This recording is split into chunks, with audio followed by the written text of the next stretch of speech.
차례상 위 접시가 바닥에 떨어졌다. 온 가족이 숨을 죽였고 큰 며느리의 눈빛은 불타고 있었다. 손에 쥔 국그릇을 단호하게 내려놓는 순간 집안 전체가 정적에 휩싸였다. 드디어 끝인가? 나는 떨리는 손으로 차례상을 바라보았다. 10년 동안 쌓인 긴장과 은근한 서열, 이제 한순간에 무너질 것 같았다. 무료 구독과 좋아요. 사연 시작하기 전에 무료로 할 수 있는 구독과 좋아요 부탁드립니다. 따뜻한 마음으로 잠깐 꾹꾹 눌러주시면 틀림없이 좋은 일이 찾아올 거예요. 나는 72세, 설날마다 차례상을 지키는 시어머니다. 올해도 어김없이 명절이 돌아왔고 나는 새벽 3시에 일어나 부엌으로 향했다. 이것이 지난 10수년간의 나의 숨쉬는 방식, 내 삶이었다. 차례상을 준비하는 것, 그것이 바로 내가 이 집안에서 누리는 권위이자 자존심이었다. 며칠 전부터 나는 정신없었다. 어떤 음식을 어느 위치에 놓을지, 누가 먼저 절을 할 것인지, 누가 뭘 먹을 자격이 있고 없는지, 차례상 위의 모든 것이 완벽해야 한다는 강박이 나를 지배했다. 나는 이것을 전통이라고 불렀다. 우리 집의 규칙이라고 불렀다. 큰 며느리는 어제부터 잔소리를 받았다. 남을 데치는 법부터 시작해서 도마 질감까지. 내가 보기에 완벽한 것도 그녀 눈에는 늘 부족해 보인 모양이었다. 하지만 내 입장에서는 그게 아니었다. 나는 그녀를 가르치는 것이라고 생각했고 그것이 시어머니로서의 책임이자 사랑이라고 굳게 믿고 있었다. 맏며느리는 집안의 얼굴이다. 그래서 더욱 엄격해야 한다고 생각했다. 나는 그녀를 통해서 우리 집안의 위상을 보여주고 싶었다. 며느라, 이 나물은 좀 더 짭짤하게 해야 한단 말이야. 차례에 올린 음식인데 밍밍하면 안 되지. 나는 아침 6시쯤 부엌에서 그녀의 어깨 너머로 냄비를 들여다보며 말했다. 그리고 봐. 이건 너무 뜨거우니까 불을 줄이고 천천히 해야 한다고. 나는 자세를 고추 세우며 계속했다. 우리 시어머니는 이렇게 하셨는데 그걸 내가 배워서 너한테 가르쳐 주는 거야. 이게 우리 집의 전통이거든. 그녀의 입술이 한번 움직였다. 대답이 나올 뻔했지만 결국 입을 다물었다. 나는 그 작은 움직임을 놓치지 않았다. 그 작은 순간들, 그 작은 움직임들. 나는 이제 그것들을 해석하는데 10년의 경험을 쌓았다. 이 여자가 언제 반발하고 싶어 하는지, 언제 말대꾸하고 싶어 하는지, 언제 눈물이 날 것 같은지. 나는 마치 전문가인 양 그런 신호들을 감지했다. 그것이 마치 내 역할인 양, 내 의무인 양. 또 뭔가 있는 건가 나는 속으로 생각했다. 10년 전 큰아들이 그녀를 데려온 날부터 나는 이 여자를 관찰하기 시작했다. 어떤 며느리인지, 우리 집안에 어울리는 여자인지, 첫째 며느리로서 역할을 제대로 할 수 있는 여자인지. 그리고 그 관찰은 결국 검증이 되었고, 검증은 은근한 비교가 되었고, 비교는 서열이 되어버렸다. 나는 집안 내에서 권위 있는 시어머니로 존경받고 싶었다. 남편이 죽은 후 더욱이 그랬다. 그래야만 내 존재가 의미 있다고 느꼈다. 누군가를 지배할 수 있어야, 누군가 위에 있어야 내가 살아있다고 느껴지는 것 같았다. 내가 큰 며느리를 대하는 방식은 사실 아주 정교했다. 직접적인 질책은 거의 없었다. 대신 작은 한숨, 또 다른 며느리와의 비교, 손자들 앞에서의 은근한 평가. 이 엄마는 이렇게 못하네라는 식의 말투.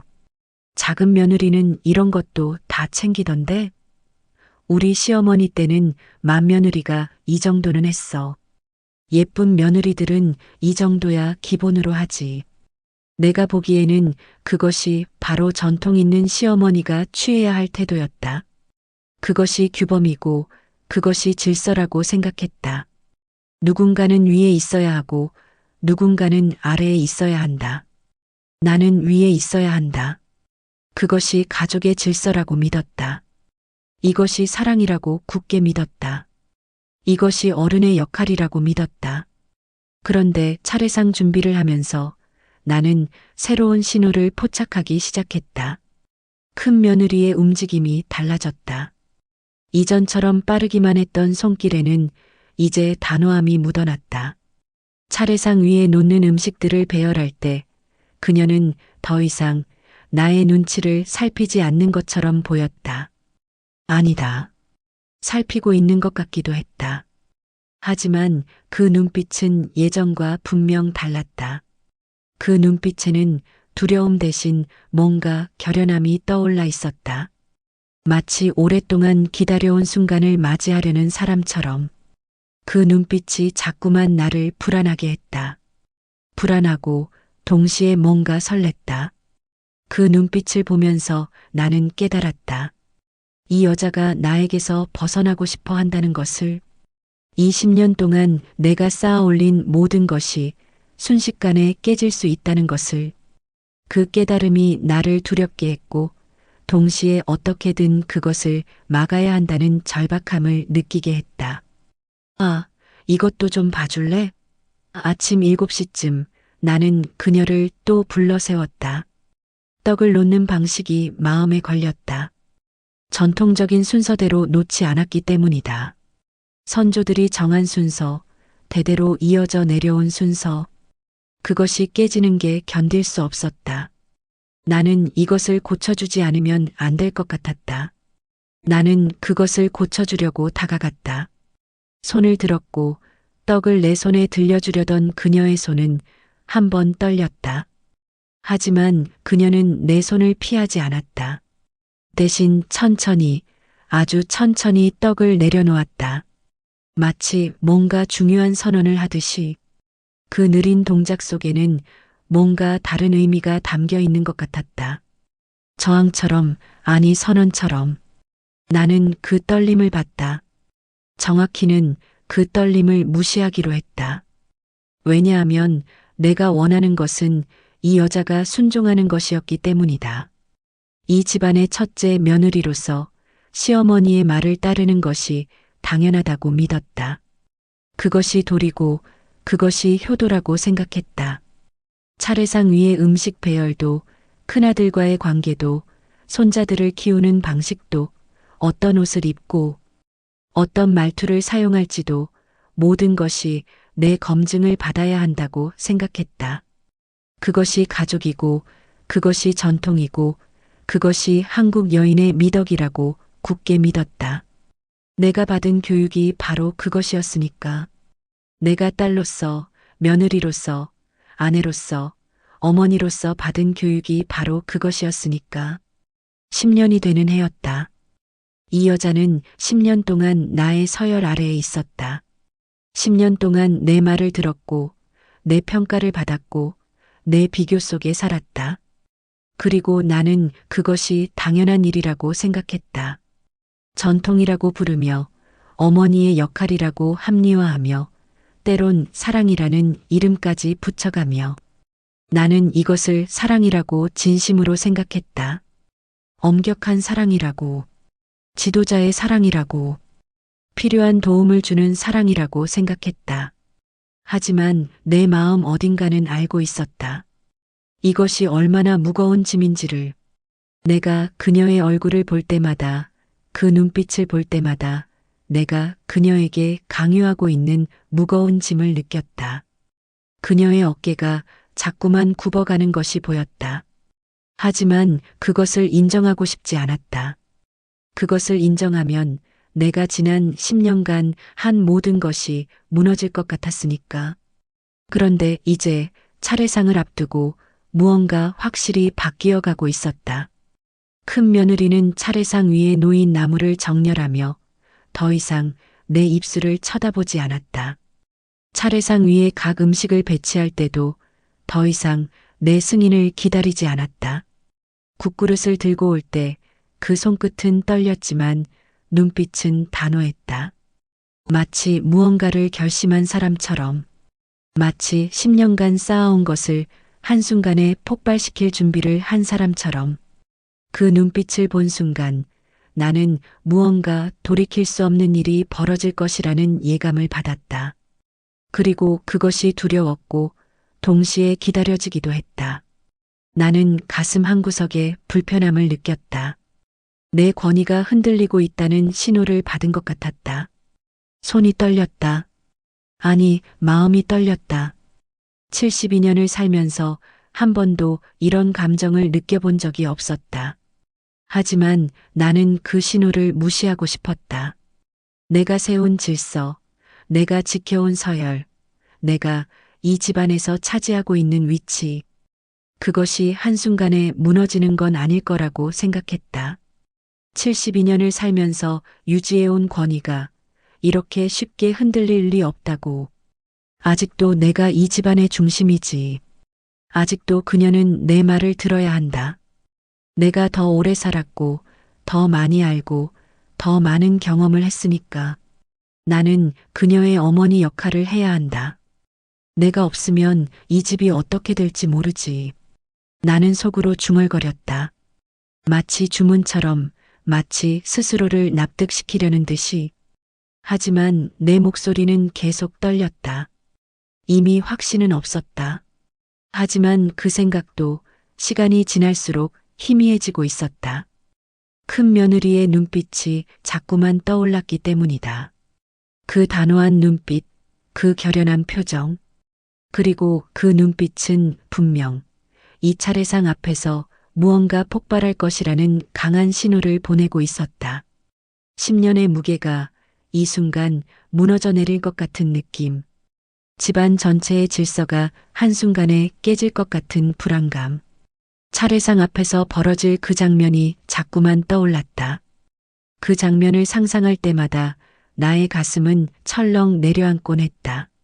나는 그것을 알았다. 분명히 알았다. 하지만 막을 수는 없었다. 어떻게 막아야 할지도 모르겠고 막고 싶은 마음도 점점 희미해지고 있었다. 오히려 그것이 올 것을 기다리고 있는 내 자신을 발견했다.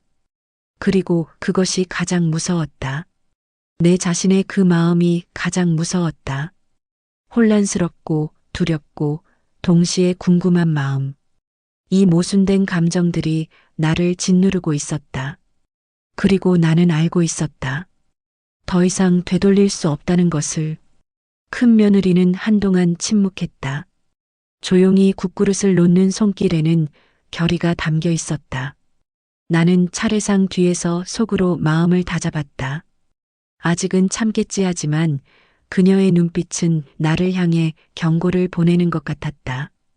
그 눈빛이 자꾸만 떠올랐다. 마치 폭풍 전의 고요함처럼. 나는 그녀가 차례상을 정리하는 모습을 지켜봤다.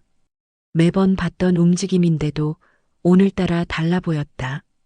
10손가락이 각 음식을 배치할 때마다 나는 작은 신호들을 읽으려고 했다. 언제 말할 것인가? 어디서 시작할 것인가? 그 여자가 마침내 입을 열 것인가? 10년 전으로 돌아가자. 큰아들이 박지연을 처음 데려왔을 때 나는 그녀를 철저하게 관찰했다. 첫인상은 나쁘지 않았다. 교양 있어 보였고 조용한 성격이었다. 백화점 바이어라는 직업도 있었다. 하지만 나는 그것만으로는 부족했다. 맏며느리는 단순한 아내가 아니라 우리 집의 얼굴이어야 했다. 우리 집의 규칙을 지킬 수 있는 여자여야 했다. 남편이 죽은 후 내가 이 집의 중심이 되었을 때 그녀는 나의 손발이 되어야 했다. 그래서 나는 그녀를 가르치기 시작했다. 아니, 훈련시키기 시작했다고 해야 맞는 말일지도 모른다. 처음에는 작은 것들이었다. 밥 짓는 법, 국 끓이는 법, 반찬 담는 법. 우리 집은 이렇게 한다는 식의 말투로. 나는 친절했다. 열심히 가르쳤다. 그녀는 순종했다. 열심히 배웠다. 내 말을 따랐다. 하지만 나는 만족하지 않았다. 왜냐하면 순종하는 것 자체가 나에게 필요했기 때문이다. 그녀가 잘하는 것보다 그녀가 나에게 의존하는 것이 중요했다. 그녀가 나 없이는 할 수 없다는 것을 느껴야 했다. 그것이 내 존재를 증명해 주었다. 그것이 내 가치를 보여줬다. 세월이 흘렀다. 손자 준석이가 태어났고 손녀 나이가 태어났다. 나는 그들을 키우는 과정에서도 자연스럽게 박지연의 양육 방식에 개입했다. 아이들은 이렇게 키워야 한다. 요즘 엄마들은 너무 허술하다. 작은 며느리는 아이들 교육을 저렇게 하던데 우리 시대에는 이렇게 했는데. 언제나 비교였다. 언제나 평가였다. 언제나 내 방식이 더 낫다는 암시였다. 나는 아이들을 돌보면서 자연스럽게 박지연의 위치를 약화시켰다. 아이들이 내게 더 의존하도록 만들었다. 할머니한테 가, 할머니가 더 잘해. 엄마는 이렇게 하지만 할머니는 이렇게 해라는 식의 말들. 내가 이것을 의도했는지 무의식적으로 한 것인지는 이제 중요하지 않다. 결과는 같았다. 박지연은 자신의 아이들 앞에서도 점점 초라해졌다. 그리고 나는 그것이 내 역할이라고 정당화했다. 시어머니의 책임이라고 부르며. 큰아들 준호는 일로 바빴다. 아침 일찍 나가 밤늦게 돌아왔다. 건설사 부사장이라는 직책은 그에게 무거운 책임을 주었다. 그는 가정의 문제에 개입하고 싶지 않았다. 혹은 개입할 수 없었다. 아내와 어머니 사이의 갈등을 중재하려고 하지 않았다. 어쩌면 그것이 더 쉬운 선택이었을 것이다. 그래서 나와 박지연 사이의 긴장은 계속되었다. 남편 없이, 중재자 없이, 오직 시어머니와 며느리 사이에서만. 명절이 올 때마다 상황은 반복되었다. 차례상을 앞두고 나는 박지연에게 자세한 지시사항을 내렸다. 어떤 음식을 어디에 놓을지, 손자들이 언제 절을 할지, 누가 먼저 음식을 집을지, 모든 것이 정해져 있었다. 우리 집의 전통이라고 부르는 이름 아래. 하지만 박지연은 점점 변했다. 처음 몇 년은 그 변화가 눈에 띄지 않았다. 작은 신호들일 뿐이었다. 가끔 나의 지시에 대해 질문하기 시작했다. 왜 이렇게 해야 하나요? 처음에는 순진한 질문이라고 생각했다. 하지만 시간이 지나면서 그 질문에 담긴 의도가 달라졌다. 그것은 더 이상 배우려는 마음이 아니라 이의를 제기하는 목소리였다. 아이들도 자랐다. 준석이는 이제 고등학생이 되었고 나이는 중학생이 되었다. 나는 아이들이 엄마인 박지연에게 더 가까워지는 것을 느꼈다. 그것이 자연스러운 일이지만 나에게는 불안감을 주었다. 내가 이 집안의 중심이어야 하는데 점점 그 위치가 흔들리는 것 같았다. 작년 추석, 박지연이 나에게 처음으로 직접 이의를 제기했다. 차례상 음식 배치에 대해. 어머니, 이건 음식의 맛을 생각한 건가요? 아니면 형식을 생각한 건가요? 그 한마디가 나에게 얼마나 큰 충격이었는지. 나는 형식이 바로 우리 집의 전통이라고 대답했다. 하지만 그 순간 나는 깨달았다. 그 여자가 이제 나에게 묻고 있다는 것을, 단순히 순종하지 않는다는 것을, 질문을 한다는 것은 거부할 준비가 되어 있다는 뜻이었다. 이후 몇 달 동안 박지연의 변화는 눈에 띄게 빨라졌다. 겨울이 되면서 그녀는 더 이상 내 모든 지시를 따르지 않았다.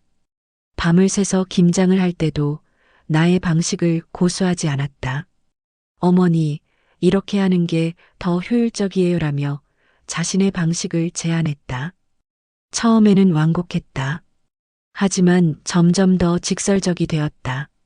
아이들도 변했다. 준석이는 이제 고등학생이 되었고 나이는 중학생이 되었다. 나는 아이들이 엄마인 박지연에게 더 가까워지는 것을 느꼈다. 그것이 자연스러운 일이지만 나에게는 불안감을 주었다.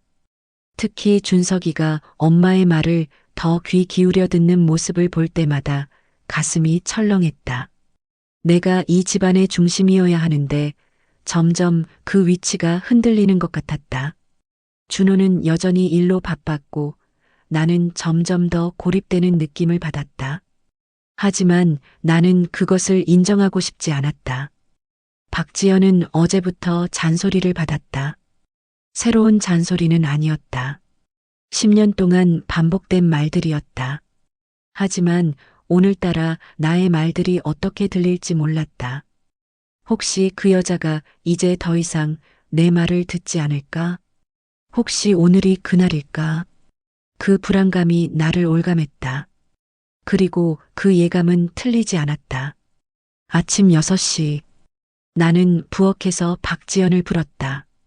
며느라, 이 나물은 좀 더 짭짤하게 해야 한단 말이야. 차례에 올린 음식인데 밍밍하면 안 되지. 그녀의 입술이 한번 움직였다. 대답이 나올 뻔했다. 하지만 그녀는 입을 다물었다. 대신 천천히, 아주 천천히 숟가락을 내려놓았다. 그 동작에는 무언의 저항이 담겨 있었다.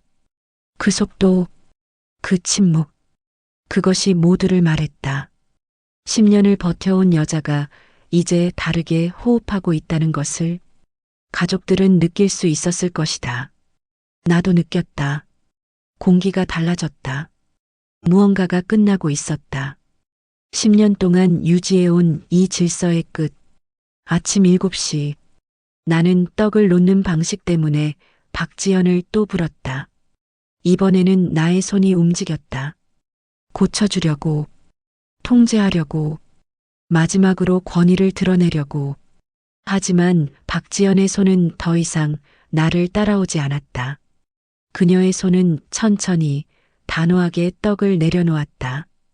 마치 뭔가를 선언하듯이 내가 한 번도 본 적 없는 표정으로. 나는 그 순간 알았다. 더 이상의 기회가 없다는 것을, 이것이 마지막 경고라는 것을, 차례상 앞에서 뭔가가 터져 나올 것이라는 것을, 그리고 나는 그것을 막을 수 없다는 것을. 침묵이 흘렀다. 긴 침묵. 가족들은 움직이지 않았다. 손자 준석이와 손녀 나이는 숨죽였다. 준석이의 눈은 엄마와 할머니를 번갈아 봤다. 그의 18살 눈빛에는 이미 이해가 담겨 있었다. 나이의 얼굴은 창백했다. 16살 여자아이는 무언가 큰일이 벌어지려 하고 있다는 것을 느끼고 있었다. 큰아들 준호는 어색하게 숟가락을 집었다. 손이 떨렸다. 그도 알고 있었다. 이 침묵이 영구적인 변화의 신호라는 것을. 나는 떨리는 손으로 차례상을 바라봤다. 이제 올 것이 온다. 그 생각이 내 마음을 가득 채웠다. 두려움도 있었고 동시에 뭔가 안도감도 있었다. 10년 동안 유지해온 이 긴장이 이제 끝날 것이라는 생각. 이 무거운 짐을 이제 내려놓을 수 있을 것이라는 생각. 하지만 그것이 무엇을 의미하는지는 아직 알 수 없었다. 나의 역할이 끝난다는 뜻일까? 나의 가치가 사라진다는 뜻일까? 내가 이 집에서 더 이상 필요 없다는 뜻일까? 차례상은 완벽하게 준비되어 있었다. 모든 음식이 전통적인 순서대로 놓여 있었다. 10년 동안 유지해온 나의 질서가 완벽하게 구현되어 있었다. 하지만 그 완벽함도 이제 무의미해 보였다. 그것은 단지 형식일 뿐이었다. 그것이 정말로 중요한 것일까? 그 질문이 처음으로 내 마음속에 떠올랐다. 하지만 그것을 생각할 시간은 없었다. 박지연은 차례상 옆에 서 있었다. 손에는 마지막 밥그릇을 들고 있었다. 그녀의 눈빛은 나를 향했다. 그리고 그 눈빛 속에는 분명 더 이상의 순종은 없었다. 오직 결연함만 있었다. 오직 자신의 결정만 있었다. 그 눈빛을 보는 순간 나는 깨달았다. 이 여자가 이제 내 말을 듣지 않을 것이라는 것을. 이 여자가 이제 자신의 목소리를 낼 것이라는 것을. 나는 가슴이 철렁 내려앉는 것을 느꼈다. 72년을 살면서 처음 느끼는 공포였다. 내가 빌드업해온 모든 것이 이 순간 무너질 수 있다는 공포, 그리고 그것을 막을 수 없다는 절망감. 동시에 또 다른 감정도 들었다. 호기심, 궁금함. 그 여자가 과연 무엇을 할 것인가? 무엇을 말할 것인가? 10년간 참아온 말들이 이제 터져 나올 것인가? 차례상을 앞두고 모든 것이 변하려고 하고 있었다. 10년의 무게가 이 순간 무너질 준비를 하고 있었다. 그리고 박지연은 기다리고 있었다. 무언가를 말하기 위해 말해야 할 것들이 그녀의 입술 끝에 맺혀 있었다. 그것을 이제 놓아줄 준비를 하고 있었다. 더 이상 참지 않기로 결정한 여자로서 이제 그만. 큰 며느리가 외치는 순간 차례상 위 접시 하나가 바닥에 떨어졌다. 떡과 나물이 튀고 국물이 살짝 튀었지만 아무도 움직이지 못했다. 나는 가슴이 철렁 내려앉았다. 10년 동안 쌓아온 긴장과 은근한 경쟁, 서열이 한순간에 깨져버리는 듯한 느낌이었다. 가족 모두 숨죽이며 상황을 지켜봤고 나조차도 입이 바싹 말랐다. 박지연의 목소리에는 떨림이 있었지만 그 목소리는 결코 약해 보이지 않았다. 차라리 그 반대였다. 10년간 억눌렀던 모든 감정이 그 한마디에 폭발해 나온 것처럼 보였다. 그녀는 떨림 없는 눈빛으로 앞을 바라봤다. 아니, 정확히는 나를 바라봤다. 차례상 서열로 평가받는 건 이제 그만입니다. 우리 서로 존중하며 지내요. 그 한마디가 떨어지자 집안 전체가 얼어붙었다. 아이들은 입을 다물었다. 준석이의 얼굴에는 놀라움과 동시에 뭔가 안도감이 스쳐 지나갔다. 나이의 눈에는 눈물이 맺혀 있었다. 큰아들 준호는 숟가락을 내려놓았다.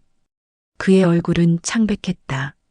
그는 이 말이 자신의 아내에게서 나올 줄은 상상도 못했던 것 같았다. 나는 어떻게 반응해야 할지 몰랐다. 분노가 치밀어 올랐다. 이 여자가 감히 나에게 이런 말을, 이 여자가 감히 10년을 무시하는 말을. 하지만 동시에 다른 감정도 느껴졌다. 두려움, 공포, 내가 지어 올린 세상이 무너지는 순간을 목격하고 있다는 공포. 무엇을 하는 건가? 내 목소리는 차갑게 나왔다. 억압적인 톤으로, 마지막 경고처럼. 하지만 박지연은 움직이지 않았다. 오히려 그녀는 더욱 똑바로 섰다. 그녀의 손은 여전히 밥그릇을 들고 있었다. 마치 그것이 무기인 양. 아니, 그것이 그녀의 새로운 권리를 상징하는 것처럼. 10년 동안 저는 조용히 참았습니다. 그런데 매년 차례상에서 서열로 저를 평가하고 작은 실수 하나에도 잔소리를 늘어놓으셨습니다. 그녀의 목소리는 점점 더 명확해졌다. 떨림이 없어졌다. 마치 오랫동안 준비한 연설을 하는 사람처럼. 그리고 그것이 맞는 것 같았다. 이 여자는 분명 이 순간을 기다려왔다. 이 말을 하기 위해 10년을 버텨온 것이다.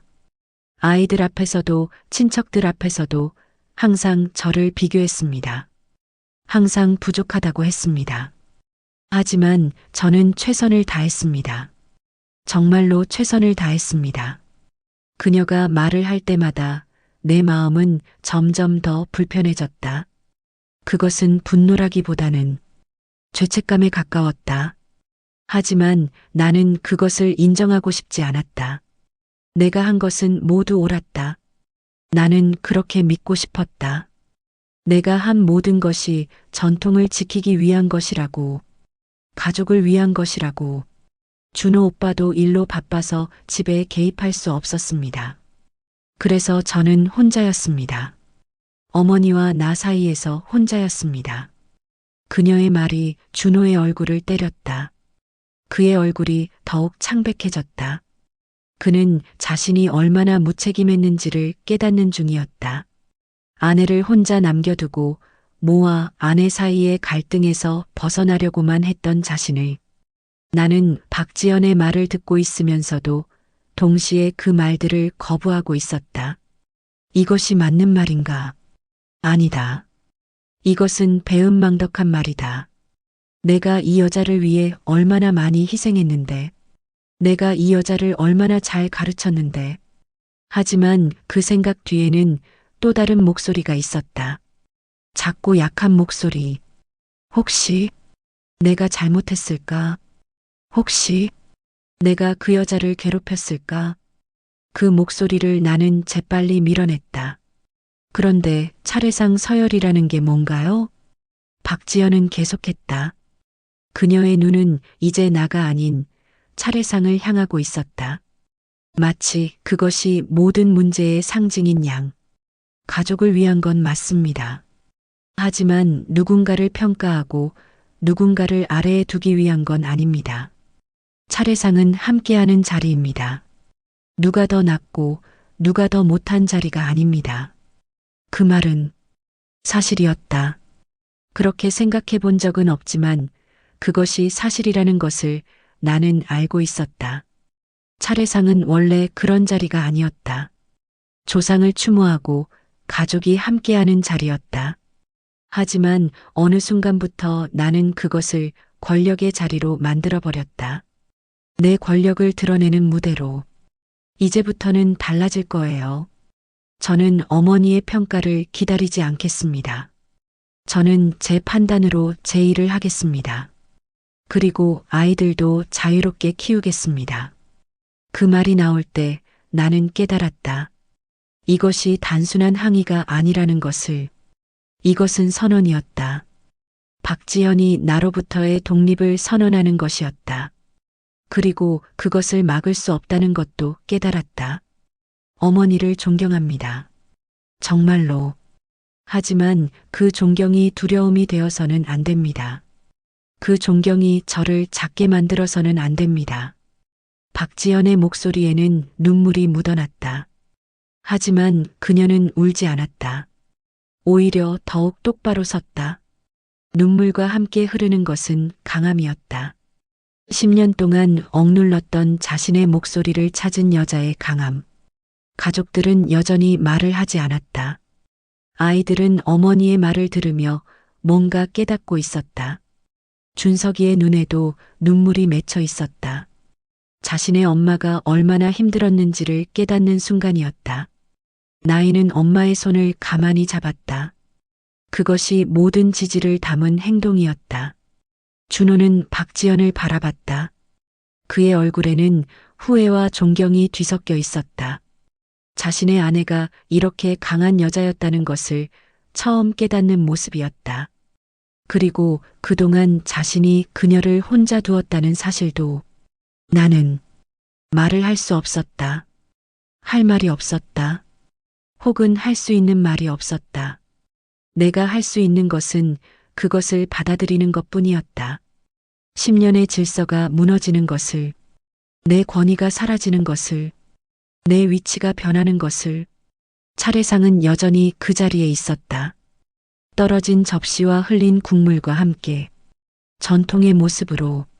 하지만 이제 그것의 의미는 영원히 변해버렸다.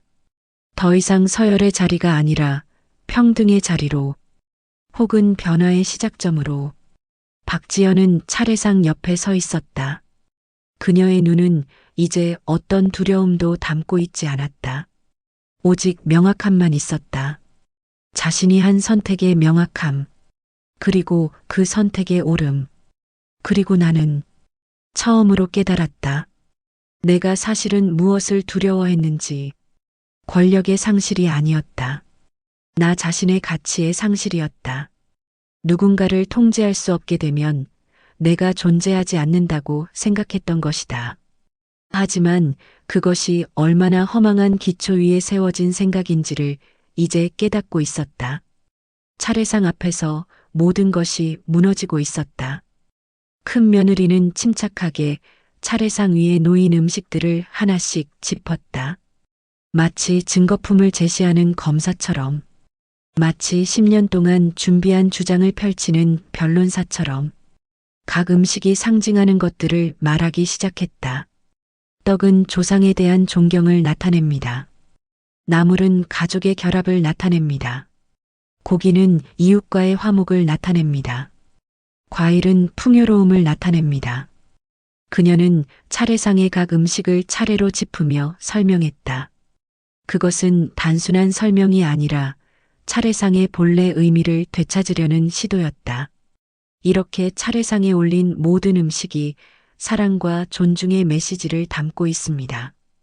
조상을 추모하고 가족을 사랑하고 서로를 존경하는 마음을 담고 있는 거죠. 그렇다면 그 차례상 위에 올려진 것은 무엇이어야 할까요? 박지연은 잠깐 멈췄다. 자신의 질문에 답하기를 원하지 않는 것처럼 보였다. 가족들이 그 답을 깨닫기를 원하는 것 같았다. 그런데 지난 10년 동안 이 차례상 위에 올려진 것은 사랑이 아니었습니다. 올려진 것은 서열이었습니다. 평가였습니다. 누가 더 잘했고 누가 못했는가를 가르는 잣대였습니다. 그 말이 방에 울려 퍼졌다. 10년 동안 저는 조용히 이 모순을 지켜봤습니다. 전통을 지킨다는 이름으로, 가족을 지킨다는 이름으로 누군가는 위에 있어야 하고 누군가는 아래에 있어야 한다는 생각이 당연하게 받아들여졌습니다.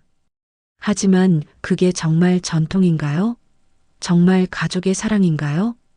박지연의 목소리는 더욱 명확해졌다. 이제 단순히 감정을 표현하는 것이 아니라 체계적으로 자신의 생각을 전달하고 있었다. 10년 동안 준비해온 논리였다. 저는 이것을 많이 생각했습니다. 어머니가 왜 이렇게 하셨을까?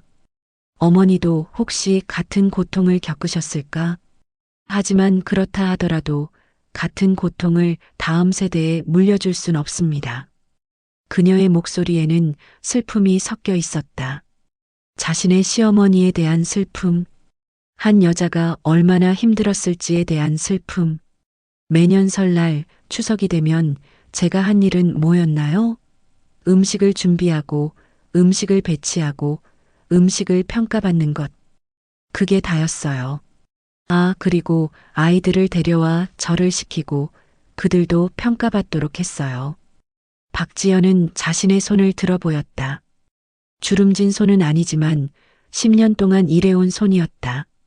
이 손으로 얼마나 많은 음식을 만들었는지 세어본 적 있나요? 밤새 손질한 나물이 몇 접시인지, 끓인 국이 몇 냄비인지, 새벽에 준비한 반찬이 몇 가지인지. 하지만 그 모든 것이 평가의 대상이었어요. 충분하지 않다고 평가받았어요. 항상 이 엄마가 이렇게 못하네.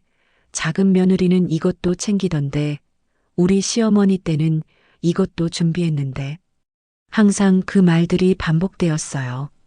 마치 주문처럼, 마치 제 가치를 평가하는 척도처럼. 그 말을 들으면서 나는 어떤 하나의 기억을 떠올렸다. 작년 추석이었다. 박지연이 새로운 요리를 준비했었다. 그녀가 백화점에서 배운 플레이팅 기법을 사용한 요리였다. 현대적이면서도 전통을 담은 요리였다. 정말 아름다웠다. 하지만 나는 그것을 보고 전통을 무시하는 거 아니냐고 지적했었다. 왜 자꾸 이상한 것을 준비하냐고 했었다. 지금 생각해보니 그것은 그녀가 자신의 창의성을 표현하려던 시도였다. 그녀가 자신의 정체성을 유지하려던 노력이었다. 그녀가 나도 누군가라고 말하려던 시도였다. 그런데 나는 그것을 부정했다. 전통이라는 이름으로, 어머니의 권위라는 이름으로 얼마나 무례했을까? 얼마나 상처를 주었을까? 제가 어머니와 싸우고 싶은 게 아닙니다. 제가 어머니를 무시하고 싶은 것도 아닙니다. 다만 저도 존중받고 싶습니다. 제 판단이 존중받고 싶습니다. 제 노력이 평가가 아닌 감사의 대상이 되기를 원합니다. 제 창의성이 부정이 아닌 격려의 대상이 되기를 원합니다. 그 말을 들으면서 나는 처음으로 박지연의 입장에서 상황을 생각해 보기 시작했다. 10년 동안 매해 명절마다 새벽부터 일어나 음식을 준비하고 그것이 충분하지 않다고 지적받고 다른 며느리와 비교당하는 것. 그리고 그 모습을 아이들이 보고 있다는 것. 아이들이 자신의 엄마가 무시받는 것을 보고 있다는 것. 그것이 얼마나 힘들었을까. 정말로 힘들었을 것이다. 제가 미안한 건 어머니 때문이 아닙니다. 어머니도 그렇게 배웠으니까요. 어머니도 시어머니에게 그렇게 대했을 거고 그 시어머니도 누군가에게 그렇게 대했을 거예요. 그것이 전통이라고 불렸으니까요. 가족의 질서라고 불렸으니까요. 박지연의 목소리에는 이제 분노보다는 슬픔이 담겨 있었다. 깊은 슬픔이었다. 세대를 거쳐 반복되어 온 패턴에 대한 슬픔이었다. 하지만 이제 그 전통을 끊어야 합니다. 더 이상 누군가를 평가하고 평가받는 가족의 형태가 아니어야 합니다. 더 이상 누군가를 위해 누군가가 자신을 낮춰야 하는 관계가 아니어야 합니다. 그것이 진정한 사랑이 될 수 없으니까요. 그것이 가족이 될 수 없으니까요. 그녀는 차례상을 바라봤다. 완벽하게 준비된 차례상, 10년 동안 유지해온 질서가 완벽하게 구현된 차례상. 이 차례상은 아름답습니다. 정말 아름답습니다. 하지만 아름다움만으로는 충분하지 않습니다. 그 안에 사랑이 있어야 합니다. 평등한 사랑이, 서열이 아닌 사랑이, 평가가 아닌 존중이. 가족들은 여전히 침묵하고 있었다. 하지만 그 침묵은 더 이상 긴장의 침묵이 아니었다. 이해의 침묵이었다. 수용의 침묵이었다. 준석이는 엄마의 말을 들으면서 고개를 끄덕이고 있었다. 18살 청년의 눈에는 엄마에 대한 존경이 담겨 있었다. 처음으로 자신의 할머니에 대해 다르게 보기 시작했다. 할머니가 강한 사람이지만 그 강함이 자신과 엄마를 눌렀다는 것을 깨닫고 있었다. 그리고 엄마가 그것으로부터 자신을 지켜주려고 했다는 것을. 나이는 엄마의 손을 더욱 강하게 잡고 있었다. 눈물이 흘렀다. 16살 여자아이는 자신의 엄마가 얼마나 강한 사람인지를 깨닫고 있었다. 무서워하면서도 끝까지 말해낸 강한 여자. 자신의 아이들을 지켜내려고 한 여자. 준호는 자신의 아내를 보면서 처음으로 그녀가 얼마나 강한 사람인지를 깨닫고 있었다. 그리고 자신이 얼마나 약했는지도. 아내를 혼자 두었던 자신을 원망하고 있었다. 하지만 동시에 아내를 존경하고 있었다. 자신은 하지 못했던 용기를 보여준 여자를 존경하고 있었다. 나는 아무것도 할 수 없었다. 박지연의 말 하나하나가 나를 누르고 있었다. 그것들이 모두 사실이라는 것을 알고 있었기 때문이다. 내가 거부하고 싶던 진실들이 이제 명백하게 드러나고 있었다. 피할 수 없는 진실로서 제가 마지막으로 하고 싶은 말은 이것입니다. 어머니, 저는 여전히 어머니를 존경합니다. 하지만 존경과 두려움은 다릅니다. 저는 더 이상 어머니를 두려워하지 않겠습니다. 대신 어머니를 하나의 여자로서, 나의 시어머니로서 존중하겠습니다. 그리고 제 자신도 존중하겠습니다. 제 판단을, 제 노력을, 제 삶을 존중하겠습니다. 그 말이 떨어지자 나이가 울음을 터뜨렸다. 준석이도 눈물을 흘렸다. 이 아이들이 엄마의 말을 들으면서 얼마나 많은 감정을 느꼈을까. 그들도 10년 동안 할머니의 시선을 받으며 살았다. 할머니의 평가를 받으며 살았다. 그리고 그것으로부터의 해방이 얼마나 소중한지를 깨닫고 있었다. 엄마가 자신들을 지켜주려고 했다는 것을. 준호는 박지연의 손을 잡았다. 그 손을 잡으면서 그는 자신의 약함을 인정하고 있었다. 아내를 혼자 두었던 자신의 약함을. 그리고 아내의 강함을 인정하고 있었다. 나는 차례상을 바라봤다. 그것은 여전히 아름다웠다. 하지만 이제 그 아름다움은 다른 의미를 가지고 있었다. 전통의 무게가 아니라 변화의 시작을 상징하는 아름다움. 10년의 서열이 무너지고 새로운 관계가 시작되는 순간의 아름다움. 아픔과 희망이 함께 담긴 순간의 아름다움. 그리고 나는 처음으로 깨달았다. 내가 지키려고 했던 것이 정말 지켜야 할 가치 있는 것이었는지, 아니면 내 자신의 불안감을 정당화하기 위해 전통이라는 이름을 붙인 것이었는지, 내가 진정으로 사랑하는 방식인지, 아니면 내가 받은 상처를 다른 사람에게 전하는 방식인지, 생각해보니 내가 어렸을 때도 마찬가지였다. 내 시어머니는 나를 지배했다. 내 어머니는 나를 통제했다. 그리고 나는 그것을 받아들였다. 그것이 사랑이라고 생각했다. 그것이 책임이라고 생각했다. 그것이 전통이라고 생각했다. 그것이 어른의 역할이라고 생각했다. 그래서 나는 같은 방식으로 박지연을 대했다. 그리고 나의 아들은 그것을 보며 자랐다. 그것이 정상적인 관계라고 배우며 세대를 거쳐 반복되어 온 악순환. 나는 그것의 일부였다. 그리고 지금 그 악순환을 끊으려고 하는 여자가 내 며느리였다. 하지만 박지연은 다르게 생각했다. 그녀는 거부했다. 그리고 그 거부가 그것이 정말로는 사랑이 아니었다는 것을 깨우쳐 주었다. 진정한 사랑은 평가가 아니라 존중이라는 것을, 진정한 전통은 권위가 아니라 함께함이라는 것을, 차례상 앞에서 모든 진실이 드러나고 있었다. 그리고 그 진실은 아팠다. 하지만 그 아픔이 필요했다. 그것이 변화의 시작이었으니까. 침묵이 흘렀다. 길고 긴 침묵. 너무나 길어서 마치 영원할 것 같은 침묵. 하지만 이제 그 침묵은 박지연의 말을 받아들이는 침묵이었다. 그것은 거부의 침묵이 아니라 수용의 침묵이었다. 차례상 위에 남겨진 음식들이 증거였다. 박지연의 눈물이 증거였다. 그리고 가족들의 표정이 증거였다. 모든 것이 변했다는 증거. 큰아들 준호가 입을 열었다. 그의 목소리는 작았다. 마치 자신이 할 자격이 없다고 생각하는 것처럼. 마치 오랫동안 닫혀있던 어떤 댐이 터지는 것처럼. 손이 떨렸다. 미안해. 진심으로. 정말 미안해. 너무 미안해. 그 한마디. 하지만 그것은 충분했다. 준호가 10년 동안 해야 했던 말이었다. 아내 곁에서 지켜줘야 했던 말이었다. 하지만 그는 이를 핑계로 외면했다. 건설사 부사장이라는 직책으로 자신을 정당화했다.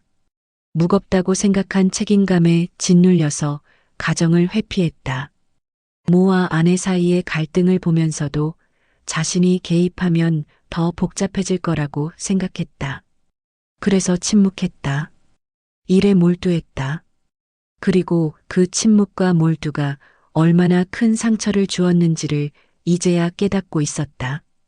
자신의 침묵이 아내의 외로움을 가중시켰다는 것을, 자신의 회피가 아내로 하여금 혼자 싸우게 만들었다는 것을, 자신의 나약함이 얼마나 큰 죄였는지를. 박지연은 남편을 바라봤다. 그리고 고개를 저었다. 아니, 그것이 아니라는 듯이, 남편을 비난하는 것이 아니라는 듯이. 오빠가 미안해할 건 없어요. 오빠도 어머니에게 눌려 있었잖아요. 어머니의 그림자 속에서. 제가 10년을 당했다면 오빠는 더 오래 당해왔을 거예요.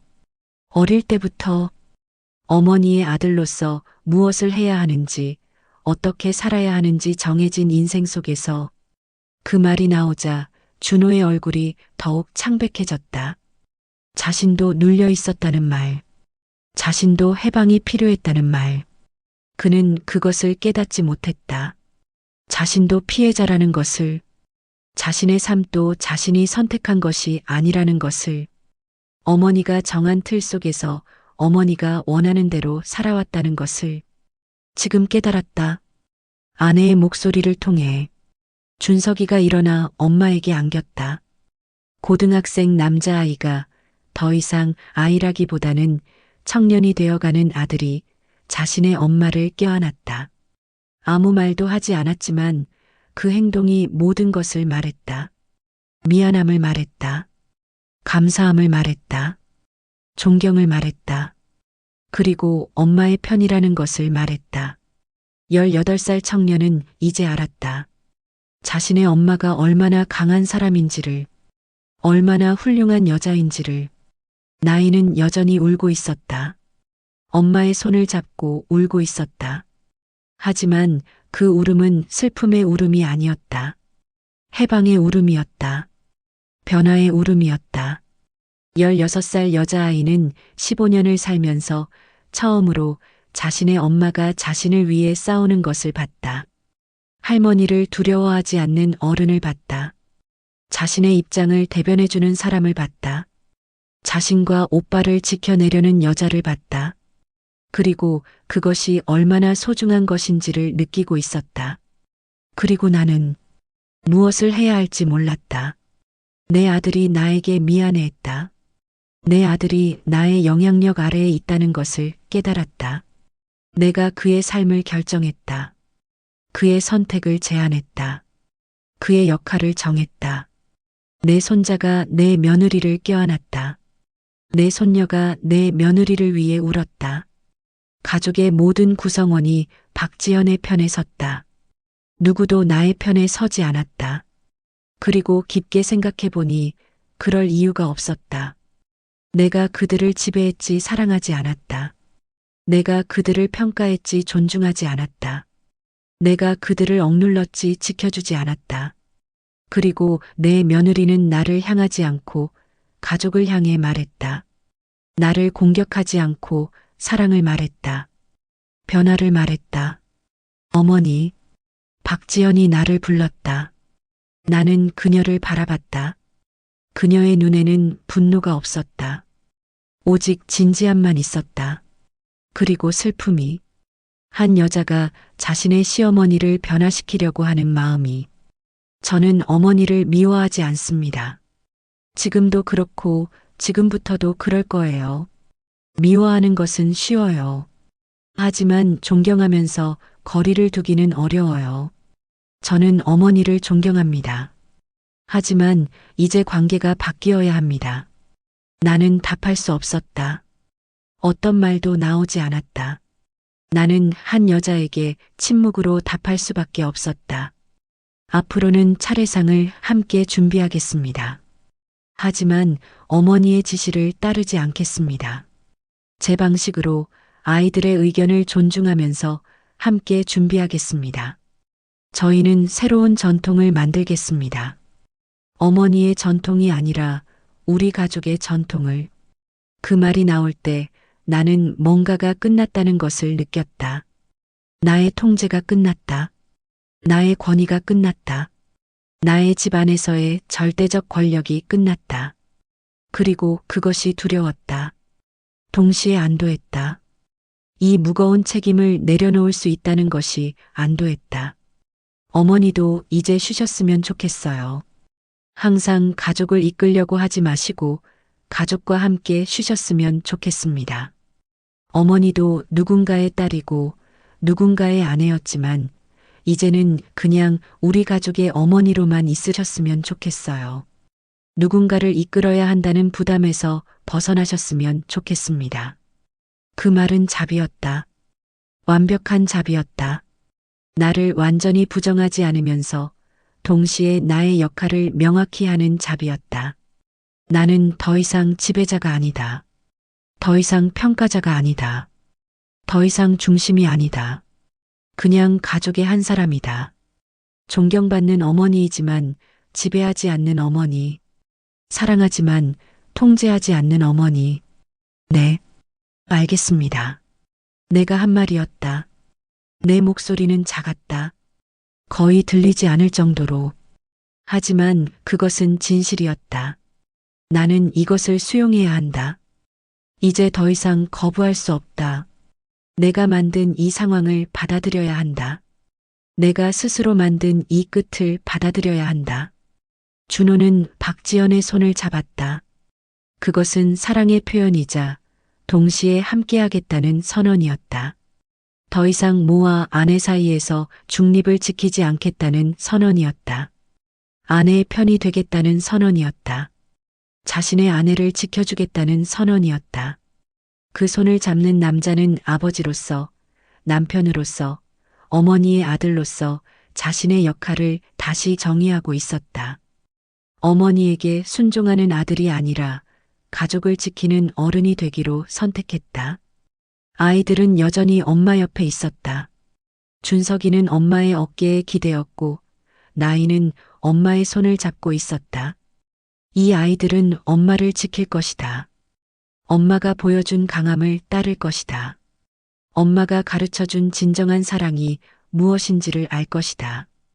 그리고 그 사랑을 자신들의 자녀에게도 물려줄 것이다. 그들의 미래는 이 순간으로부터 시작될 것이다. 변화의 세대로서, 악순환을 끊는 세대로서. 그리고 나는 혼자였다. 하지만 그것이 처음이 아니었다. 나는 오래전부터 혼자였다. 단지 그것을 인정하지 않았을 뿐이었다. 권력 뒤에 숨어서 차례상은 여전히 그 자리에 있었다. 완벽하게 준비된 음식들이 여전히 그 위에 있었다. 하지만 이제 그것의 의미는 완전히 바뀌어 있었다. 더 이상 서열의 상징이 아니다. 더 이상 권력의 무대가 아니다. 더 이상 누가 더 낫고 누가 못한지를 나누는 자리가 아니다. 그것은 이제 변화의 증거이자 새로운 시작의 상징이었다. 끝과 새로운 시작의 경계. 전통의 진정한 의미를 되찾은 순간의 증거였다. 나는 아이들을 보며 생각했다. 이 아이들이 자라면서 자신의 자녀들에게 어떤 관계를 물려줄까? 아마도 지금 보고 있는 것들을 기억할 것이다. 할머니가 할머니를 두려워했고, 엄마가 할머니에게 맞섰고, 아버지가 엄마의 편에 섰고, 가족이 함께 변했다는 것을, 그리고 그것이 더 건강한 가족이 되는 길이라는 것을, 그들은 이 순간을 자신들의 자녀에게 물려줄 것이다.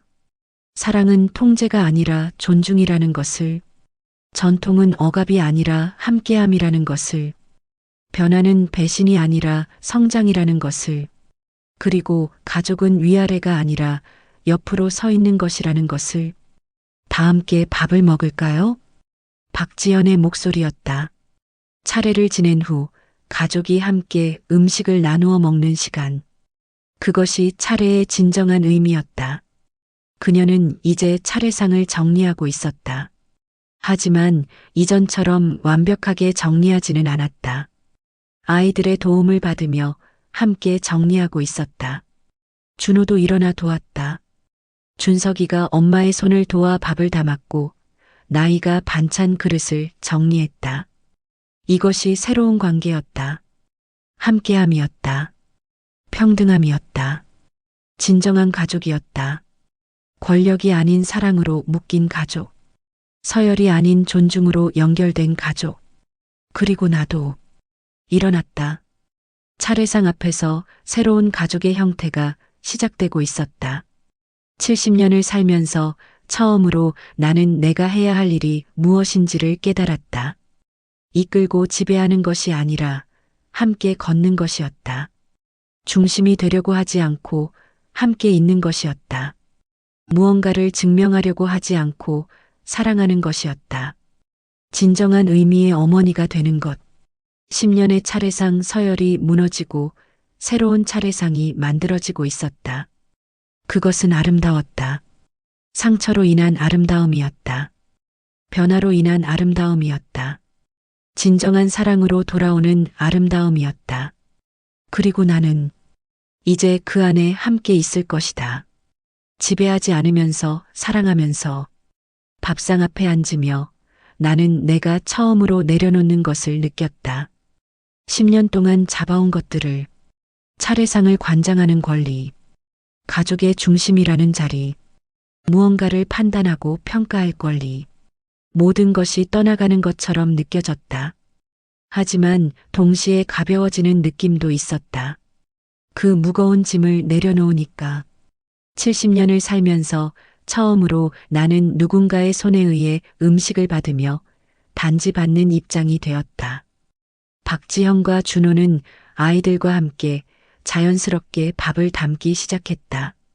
누가 시키지 않았는데도 마치 처음부터 이렇게 하기로 정해진 것처럼 준석이는 엄마 옆에서 밥을 푸고 나이는 국을 담았다. 준호는 반찬을 정리했다. 그들의 움직임에는 조화가 있었다. 이 가족은 이미 변해 있었다. 내가 모르는 사이에 나의 지배 아래에서도 그들은 자신들만의 관계를 만들어가고 있었다. 어머니도 앉으세요. 박지연이 나를 불렀다. 그 목소리에는 명령이 없었다. 오직 초대만 있었다. 내가 이 가족의 일부가 되기 위한 초대였다. 통제하는 위치가 아니라 함께 있는 위치로 내가 받는 입장이 되는 초대였다. 나는 자리에 앉았다. 그것이 쉽지 않았다. 70년 동안 나는 항상 주도적이었다. 항상 결정하는 사람이었다. 항상 지시하는 사람이었다. 이제 그냥 앉아있기만 했다.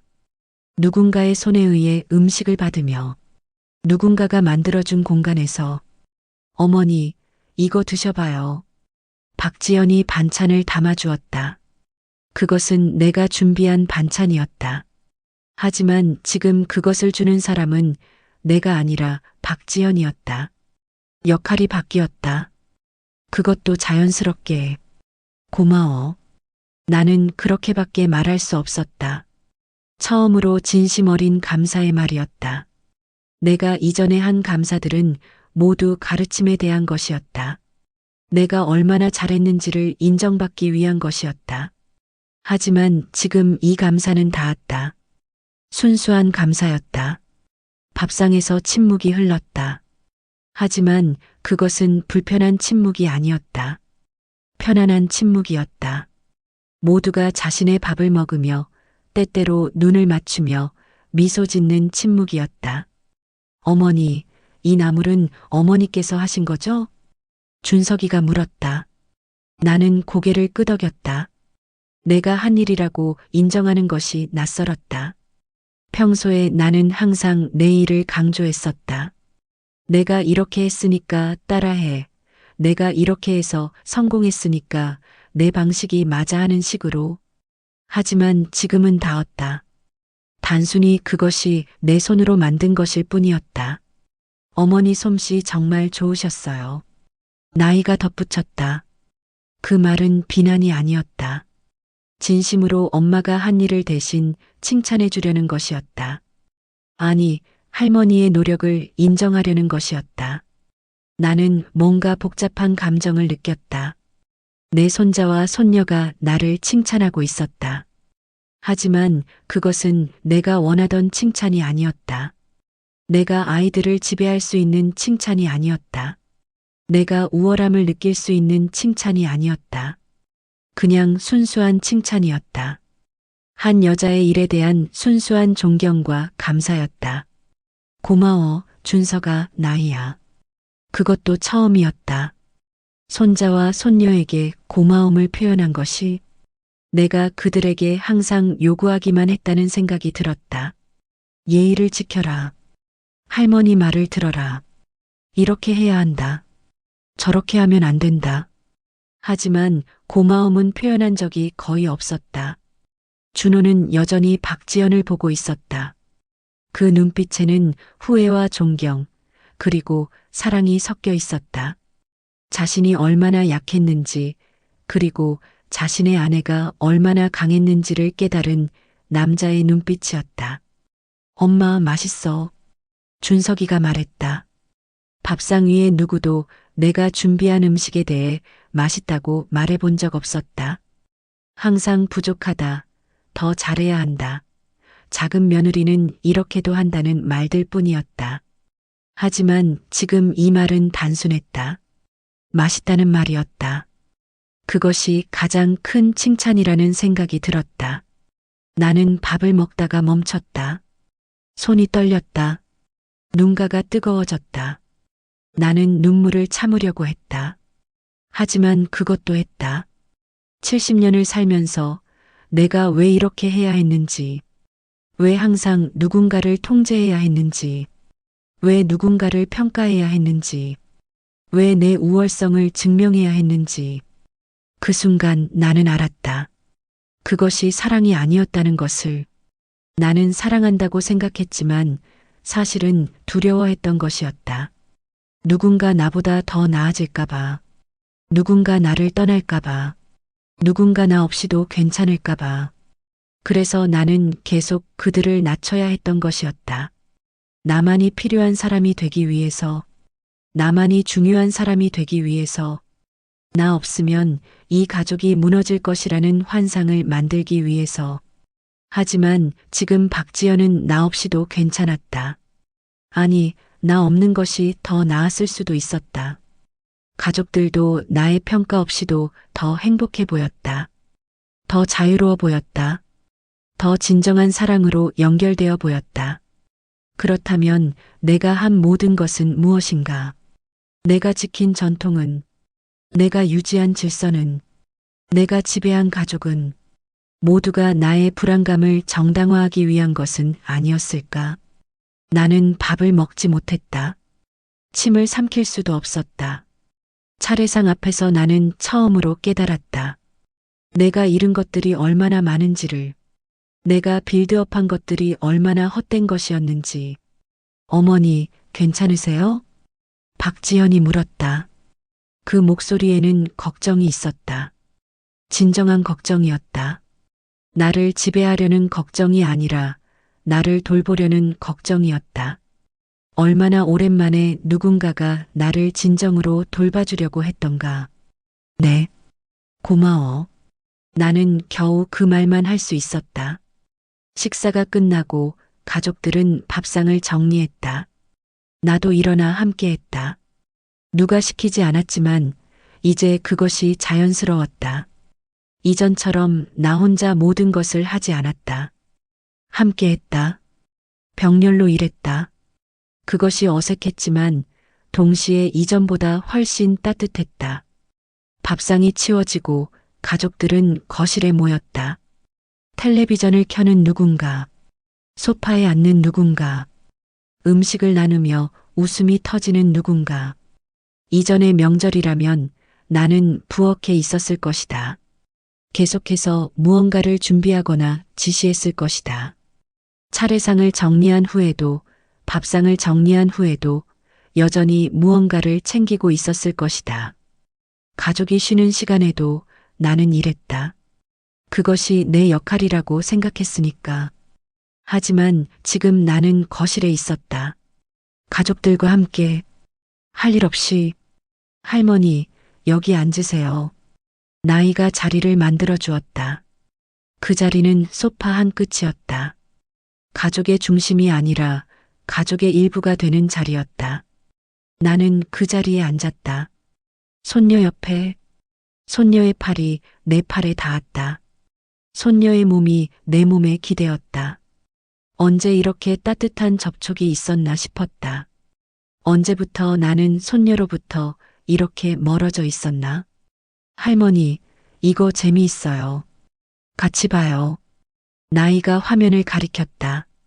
어떤 드라마인지 나는 신경 쓰지 않았다. 단지 손녀가 나를 자신의 세계에 초대했다는 것이 소중했다. 평가하지 않고 지시하지 않고 단지 함께하자는 초대. 그것이 얼마나 귀한지를 이제야 깨달았다. 차례상을 앞두고 터져나온 폭발. 그것이 끝이 아니었다. 그것은 시작이었다. 새로운 관계의 시작, 새로운 이해의 시작, 새로운 가족의 형태가 되어가는 시작. 나는 아직도 모르고 있었다. 이것이 진정한 해방인지 아니면 또 다른 상실인지를, 내가 얻은 것이 무엇이고 잃은 것이 무엇인지를. 하지만 한 가지는 확실했다. 이제 나는 더 이상 내가 아니었다. 나는 누군가의 위에 있는 사람이 아니었다. 누군가를 지배하는 사람이 아니었다. 누군가를 평가하는 사람이 아니었다. 그냥 가족의 한 사람이었다. 손녀 옆에 앉아 있는 한 명의 할머니였다. 그것이 처음에는 상실처럼 느껴졌지만 지금은 어쩌면 그것이 내가 평생 찾아왔던 것이 아닐까 싶었다. 차례상 위의 음식은 이제 차갑고 있었다. 하지만 그것은 더 이상 중요하지 않았다. 중요한 것은 소파에 앉아 있는 우리였다. 함께 있다는 사실, 손녀의 팔이 내 팔을 감싼 느낌, 그것이 이제 전부였다. 설날 오후 초대받지 않은 손님이 나타났다. 작은 아들 준영과 그의 아내 수진. 의료기기 판매를 하는 준영은 오전에는 일 때문에 올 수 없었다. 하지만 오후 3시가 넘어서 나타났을 때 그들은 뭔가가 달라졌다는 것을 즉시 감지했다. 공기가 달랐다. 긴장감이 사라지고 뭔가 무거운 것이 떠나간 듯한 기분. 거실에 앉아 있는 우리를 보고 준영은 먼저 고개를 기울였다. 엄마의 표정을 읽으려는 듯이, 형수 박지연의 표정을 읽으려는 듯이. 뭐 이래? 분위기가 이상한데? 준영의 아내 수진이 물었다. 피아노 강사인 그녀는 예민한 감각으로 공기를 읽었다. 사람들의 감정을 음악처럼 읽어내는 그녀였다. 차례를 지내는 오후의 거실이 어떤 침묵과 어떤 따뜻함으로 가득 차 있는지를, 어떤 슬픔과 어떤 해방감이 섞여 있는지를 나는 어떻게 설명해야 할지 몰랐다. 박지연을 바라봤다. 그녀가 어떻게 할지 보려고. 하지만 박지연은 내가 설명하기를 원하는 것 같았다. 이제 그것도 내 역할 중 하나가 되어야 했다. 이 아침에 좀 있었어요. 나는 그렇게 말했다. 그것이 전부였다. 더 이상 설명할 수 없었다. 어떻게 설명하겠는가. 10년의 갈등과 한 여자의 용감한 저항을 몇 마디 말로. 준영의 눈빛이 변했다. 무언가가 일어났다는 것을 깨달은 것 같았다. 그의 아내 수진도 마찬가지였다. 둘 다 형부와 형수, 그리고 조카들을 재빨리 스캔했다. 좀 있었다고? 뭐가 있었어? 준영이 자세히 물었다. 의료기기 판매를 하는 그는 사람의 말과 표정 사이의 갭을 읽는데 능했다. 이번에는 박지연이 입을 열었다. 그녀의 목소리는 차분했다. 마치 이미 여러 번 말해본 것처럼. 차례상 때문에 저랑 어머니가 10년의 문제를 정리했어요. 그 말이 나가자 거실에 있던 모든 사람들의 시선이 나에게 모아졌다. 준석이와 나이도 고개를 들었다.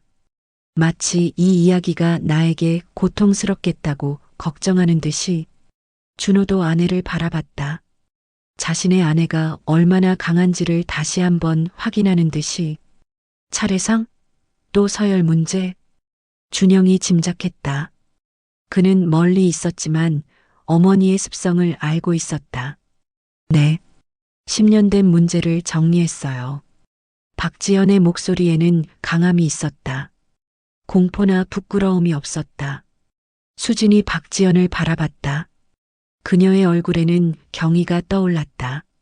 마치 누군가 용감한 일을 하는 것을 보는 사람처럼. 잘했어. 진심으로. 수진이 말했다. 그 말 한마디로 나는 누군가가 나를 지지해 줄 거라고 믿었던 사람이 하나도 없다는 것을 깨달았다. 이 가족 안에서 준영은 어머니를 바라봤다. 나를 바라봤다. 자신의 형의 모습과 비교하며. 엄마가 뭐라고 했어? 처음에는 충격받으셨죠. 지금도 정리 중이신 것 같아요. 박지연은 내 입장까지 배려했다. 나를 완전히 부정하지 않으면서 사실을 말했다. 그 배려가 나를 더욱 부끄럽게 만들었다. 준영이 나에게 다가왔다. 얼굴을 자세히 봤다. 마치 나를 처음 보는 것처럼.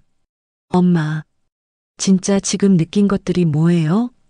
그것은 간단한 질문이 아니었다. 그것은 나에게 자신의 감정을 말해달라는 요청이었다. 무언가를 정당화하지 않으면서 단순히 느낌을 나누라는 요청이었다. 나는 말을 잃었다. 뭐라고 말해야 할지 모르겠다. 더 이상 분명한 답변이 없었다. 진짜 잘 모르겠어요. 내가 고백했다. 70년을 살면서 나는 항상 분명한 답변을 가지고 있었다. 하지만 지금 나는 아무것도 아니었다. 그 순간 나는 준영이 눈물을 흘리는 것을 봤다. 엄마가 모르겠다고 하니까 진짜 뭔가 많은 게 바뀐 것 같아요. 준영이 말했다. 그 목소리에는 슬픔과 안도감이 섞여 있었다. 이 정도면 엄마가 변하려고 노력하고 있다는 거네요. 수진이 덧붙였다. 그녀의 말에는 전문적인 이해가 담겨 있었다. 누군가를 가르치며 배운 깊이 있는 이해였다. 차례상은 이제 정리되고 없었다. 우리가 먹은 음식의 자취도 거의 남아있지 않았다. 하지만 그 차례상이 남긴 흔적은 크고 깊었다. 준영과 수지는 거실에 앉았다. 우리와 함께 그들은 오늘 일어난 일의 전말을 천천히 듣기 시작했다. 박지현과 준호로부터 준석이와 나이의 증언도 들었다. 그러면서 나는 한 가지를 깨달았다. 이 가족이 변하고 있다는 것을 나 없이, 내가 할 수 있는 일 없이 그들은 자신들의 관계를 다시 정의하고 있었다. 나는 단지 그 변화를 지켜보고 있을 뿐이었다. 밤이 되자 가족들은 함께 저녁을 먹었다. 박지연이 준비한 음식이었다. 처음으로 누구도 그 음식에 대해 평가를 하지 않았다. 단지 맛있다고 말했다. 또는 아무 말도 하지 않고 먹었다. 준영이 나에게 물었다. 엄마, 이제 어떻게 할 거예요? 그것도 큰 질문이었다. 내가 이 변화 속에서 어떤 역할을 할 것인가에 대한 질문이었다. 나는 자신이 없었다. 하지만 솔직할 수밖에 없었다. 모르겠어. 하지만 배우려고 노력해 볼게. 그것이 내가 할 수 있는 약속이었다. 완벽한 약속이 아니라 진정한 약속이었다. 준영과 수지는 밤새 우리와 함께 있었다. 차례상 이후로 처음으로 우리는 긴 시간을 함께 했다. 어떤 역할이나 기대 없이 그냥 함께. 차례상이 끝났지만 그것이 시작이라는 것을 이제 이 가족의 모든 사람들이 알 것 같았다. 변화의 시작, 이해의 시작, 진정한 가족이 되어가는 시작. 새벽 2시 준영과 수진이 떠날 준비를 했다. 그들은 긴 시간을 우리와 함께 했지만 결국 돌아가야 했다. 자신들의 삶이 있었으니까. 서로 다른 집에서 자신들의 가족을 돌봐야 하니까. 현관에서 나는 준영을 껴안았다. 얼마나 오래 안지는 모르겠다. 하지만 그것이 내가 할 수 있는 최고의 사과였다. 말이 아닌 몸 전체로 하는 사과. 70년을 살면서 나는 아들을 이렇게 안아본 적이 있을까? 지배자로서가 아니라 한 여자로서, 한 어머니로서, 단지 미안한 마음을 전하는 어머니로서. 엄마, 고마워요. 변하려고 해줘서. 준영이 말했다. 그 말 한마디가 내 가슴을 깨부�샌다. 내 아들이 나를 감사해야 한다. 변하려는 나를. 그것은 얼마나 큰 선물인가. 미안해. 정말 미안해. 다 미안해. 나는 그렇게 밖에 말할 수 없었다. 눈물이 흘렀다. 억지로 참지 않았다. 70년을 살면서 처음으로 나는 내 아들 앞에서 울었다. 수지는 조용히 나를 보고 있었다. 그녀의 눈빛에는 연민과 존경이 섞여 있었다. 자신의 시어머니가 변하려고 하는 모습을 보는 여자의 눈빛이었다. 어머니, 힘내세요. 변화는 아프지만 그것이 성장이에요. 제가 피아노 학생들을 가르치며 배운 거예요. 처음은 힘들지만 계속하면 새로운 음악이 나온다고요. 수진의 말은 전문적이면서도 따뜻했다. 그녀는 이미 나를 치료 대상이 아니라 함께 성장하는 사람으로 봤다. 준영과 수진이 차에 탈 때 준호와 박지현, 아이들이 모두 현관에 나왔다. 차례상 이후로 처음으로 우리 가족은 한 사람을 배웅하기 위해 함께 나갔다. 잘 가. 다음에 봐. 준호가 형제처럼 친하게 인사했다. 이전에는 없던 진심이었다. 조심히 가세요. 감사합니다. 박지현도 인사했다. 작은 며느리에 대한 감사. 아마도 자신의 용감함이 작은 가족까지 바꿨다는 깨달음 때문이었을 것이다. 차가 떠나고 우리는 현관에 서 있었다. 새벽의 찬 공기 속에서. 하지만 그 차가움도 이제는 다르게 느껴졌다. 함께 느끼는 차가움이었기 때문이다.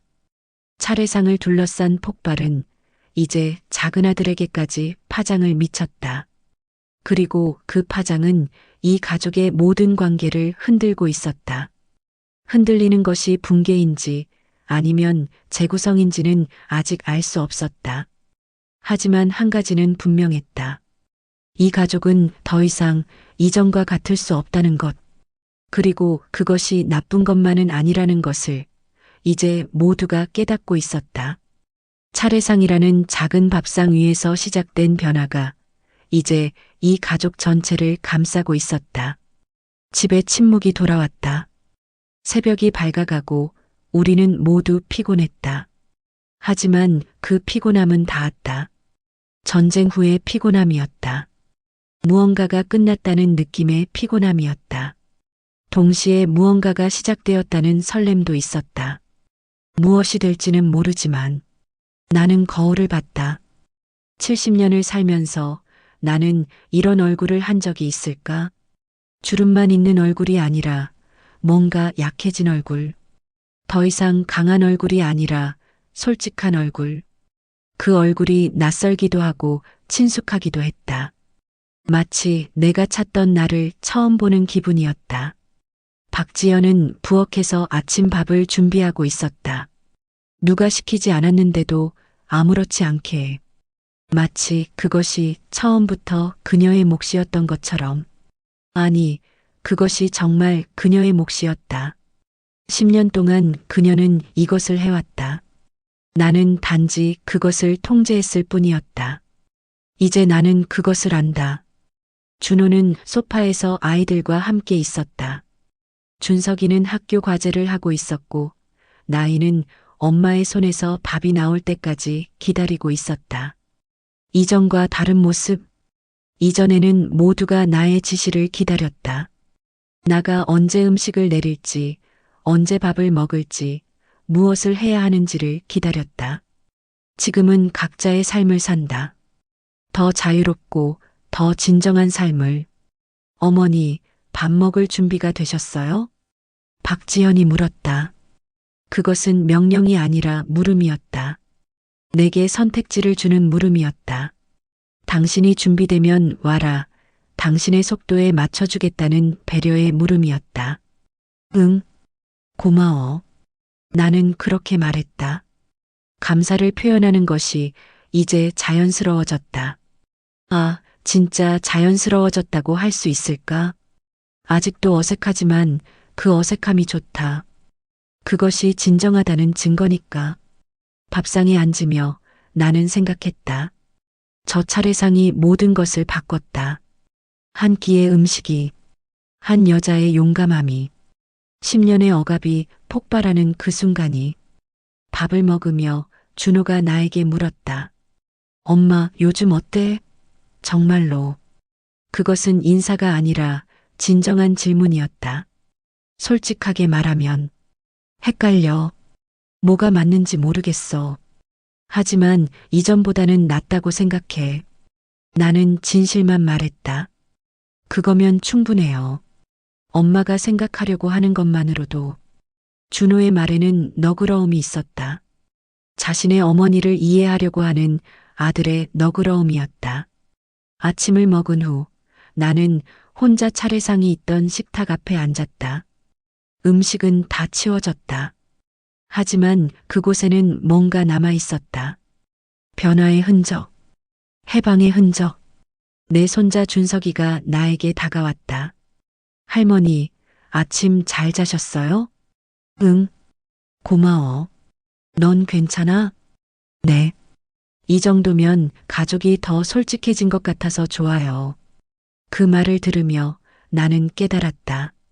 내가 지켜내려고 했던 것이 무엇인지. 나는 전통을 지킨다고 생각했지만 사실은 거짓을 지키고 있었다. 약해 보이면 안 된다는 거짓. 항상 맞아야 한다는 거짓. 누군가는 항상 위에 있어야 한다는 거짓. 그러나 이제 우리는 거짓을 내려놨다. 그리고 그것이 더 진정한 가족을 만들었다. 준나이는 주방에서 나왔다. 할머니, 뭐 하고 있어요? 그냥 생각 중이야. 뭘 생각하셔요? 순진한 질문이었다. 뭐? 여러 가지. 그런데 제일 중요한 건 어떻게 너희를 잘 사랑할지 생각 중이야. 나이가 나에게 안겼다. 갑자기 아무 말도 없이 그것만으로 충분했다. 밤이 또다시 찾아왔다. 차례상이 있은 지 하루밖에 안 됐지만 마치 한 계절이 지나간 듯한 기분이었다. 우리는 저녁을 먹었다. 박지연이 만든 음식이었다. 누가 평가하지 않았다. 맛있어요. 준호가 말했다. 정말 잘했어, 엄마. 준석이도 덧붙였다. 고마워. 박지현이 웃으며 말했다. 평가가 아닌 감사를 받는 것이 얼마나 소중한지를 알게 된 여자의 웃음이었다. 그리고 나도 웃었다. 언제부터 나는 식탁에서 이렇게 편하게 웃지 못했을까? 밤 9시 우리는 거실에 모였다. 텔레비전을 켰다. 누군가의 명령이 아니라 자연스러운 선택이었다. 나이는 여전히 내 팔을 감싸고 있었다. 할머니, 응? 계속 이렇게 있으면 좋겠어요. 뭐가? 우리 가족. 내 손녀의 말 한마디가 내 인생의 의미를 다시 정의했다. 응, 나도. 며칠이 지났다. 상처는 여전히 있었다. 완전히 회복되지 않은 상처들. 하지만 그 상처들이 아물기 시작했다. 차례상 이후로 나는 박지연에게 말했다. 미안해. 진심으로. 네, 알고 있어요. 변할 수 있을까? 진짜로? 박지연은 잠깐 생각했다. 그리고 정직하게 말했다. 모르겠지만 노력하려는 것만으로도 이미 많이 변하셨어요. 어머니가 저한테 모르겠어요 라고 말씀한 것 자체가 얼마나 큰 변화인지 아세요? 어머니는 항상 내가 맞다고 말씀하셨거든요. 그 말이 가슴에 박혔다. 내가 얼마나 많은 것을 잃었는지, 그리고 지금 얼마나 많은 것을 되찾으려고 하는지를. 고마워. 너의 용감함 때문에 우리 가족이 깨어났어. 정말로. 네가 없었으면 우리는 계속 이대로였을 거야. 감사하고 미안해. 박지연의 말에는 희망이 있었다. 나를 믿는 희망이었다. 괜찮아요. 우리가 함께 배워가면 돼요. 그 말을 들으며 나는 눈물을 흘렸다. 이 며느리의 너그러움이 나를 살린다는 생각이 들었다. 설날이 다 지났다. 차례상은 내려졌고 음식도 먹었다. 하지만 그 차례상이 우리에게 준 것은 음식이 아니었다. 그것은 변화였다. 서로를 다시 보게 해준 기회였다. 나는 이제 안다. 전통이란 무엇인가를. 그것은 음식을 어떻게 배치하는가가 아니라 누구와 어떻게 함께 있는가이다. 서열이 아니라 사랑이다. 평가가 아니라 존중이다. 우리의 차례상은 완벽하지 않았다. 음식도 완벽했을 수도 있지만 우리의 관계는 불완전했다. 하지만 지금 우리는 그 불완전함 속에서 뭔가 더 진정한 것을 찾았다. 한 여자의 용감함이 가족을 바꿨다. 박지연은 차례상 앞에서 말했다. 제 자신도 존중하겠습니다. 그 한마디가 가족의 모든 관계를 흔들었다. 하지만 그것은 파괴가 아니라 재구성이었다. 더 건강한 관계로의 변화. 세대를 거쳐 반복되어 온 악순환을 끊고 새로운 사랑으로 시작하는 것. 이 이야기는 한국의 많은 가정에서 일어나고 있는 일이다. 며느리가 시어머니를 참고 어머니가 아들을 지배하고 모두가 각자의 자리에만 머물러 있는 일. 하지만 때로는 누군가가 용감해져야 한다. 자신의 안전을 담보하지 않고 진실을 말해야 한다. 그것이 가족을 살리는 유일한 방법이다.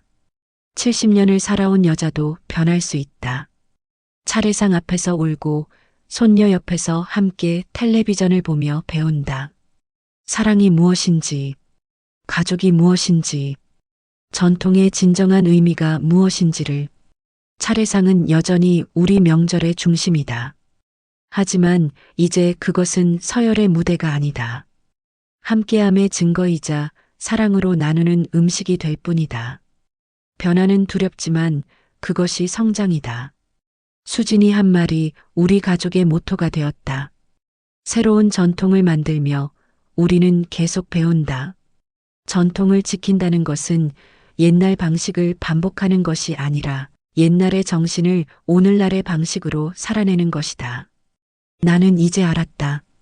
우리의 차례상이 완벽한 음식 배치로 평가받는 것보다 우리가 함께 웃으며 먹는 것이 훨씬 더 중요하다는 것을. 전통이란 바로 그것이다.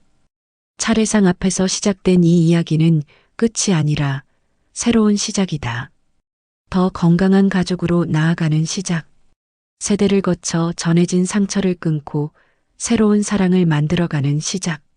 서로를 진정으로 존중하는 가족이 되어가는 시작. 모든 가정에는 차례상이 있다. 때론 음식이고, 때론 대화이고, 때론 침묵이다. 하지만 그 순간들 속에서 우리는 서로를 다시 본다. 누구인지, 무엇을 원하는지, 어떻게 사랑할 수 있는지를. 그리고 때로는 누군가가 용감해져야 한다는 것을. 이 이야기가 누군가의 차례상 앞에서 누군가의 용감함이 되기를 바란다. 어머니 앞에서 목소리를 높이는 며느리의 용감함이, 아내를 지켜내는 남편의 변화가, 할머니를 포옹하는 손녀의 사랑이. 당신도 변할 수 있다. 언제든지. 너무 늦지 않았다. 단지 시작하면 된다. 시니어 뻔뻔을 함께하는 당신께 이 이야기가 감동했다면 채널을 구독해주세요. 더 많은 가족의 이야기, 더 많은 세대의 공감이 기다리고 있습니다. 구독 마이너스 우리의 이야기를 함께 나눌 친구들을 모아주세요. 좋아요 마이너스 당신의 공감이 우리의 힘이 됩니다. 댓글 마이너스 당신의 가족 이야기도 들려주세요. 차례상 앞에서 우리는 서로를 다시 봅니다. 당신의 가정에도 그런 순간이 있기를 바랍니다. 시니어 뻔뻔 마이너스 세대를 잇는 이야기들.